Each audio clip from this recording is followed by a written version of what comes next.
ఈరోజు మనము నర్మేట మండలంలో కరీంనగర్ డైరీ మిల్క్ అనే సర్వీస్కు ఇవాళ రిలీజ్ చేయబోతున్నాము. చూసినట్లయితే ఇక్కడ కాల్ ఎర్తింగ్ కూడా ఈ అబ్బాయి చేస్తున్నాడు. కాల్ ఎర్తింగ్ కూడా మళ్ళీ డబల్ ఎర్తింగ్ చెప్పేసి ఇటు నుంచి ఒక జిఐ వైర్ కూడా ఈ దగ్గరలో ఉన్న ఎర్తిపిట్టు కలవడం జరిగింది.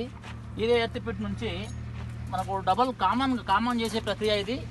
ఈ కామన్ కూడా ఎర్తిపిట్టు 1 అనుకుంటే ఎర్తిపిట్టు 1 నుంచి ఇలా వచ్చినట్టయితే ఎర్తిపిట్ 2కి పంపాము. అదే ఎర్తిపిట్ 2 నుంచి మళ్ళీ కామన్ ప్రక్రియలో ఎర్తిపిట్ 3కి వచ్చాము. మళ్ళీ 3 నుండి కూడా అదే విధంగా మళ్ళీ ఎర్తిపిట్ 1కు రావడం జరిగింది.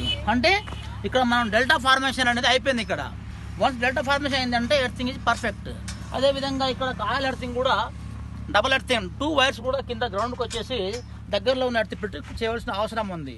సిమిలర్లీ ఎల్టీ ఫీస్ సెట్ కూడా కట్టలేదు ఇంకా. సో ఎల్టీ ఫీస్ సెట్ కూడా కట్టేసి దానికి కూడా 2 క్లాంపుల నుంచి 2 జిఐ వైర్లు కూడా ఈ ఎర్తిపిట్కు చేసుకోవాల్సిన అవసరం ఉంది. మనం ఒకసారి పైన చూసినట్లయితే వర్క్ స్పాట్ దగ్గర షార్ట్ చేశారు. అంటే సేఫ్టీ ప్రికాషన్ ఇక్కడ పాటిస్తున్నారు వీళ్ళు. సేఫ్టీ పాటిస్తారు కాబట్టి వీళ్ళకి ఎలాంటి ప్రమాదం కూడా ఎప్పుడు జరగదు. అదేవిధంగా చూసినట్లయితే ఇక్కడ ఎర్త్ రాడ్ కూడా వేశారు. కానీ ఇక్కడ పెద్ద పొరపాటు ఏంటంటే ఎర్త్ రాడ్ మీద ఉన్న వైర్ను వీళ్ళు తొలగించలేకపోయారు. అదే ఇలాంటి కండిషన్లో సప్లై కనుక వచ్చినట్లయితే ఎర్త్ రాడ్తో పాటు ఎర్త్ రాడ్ కూడా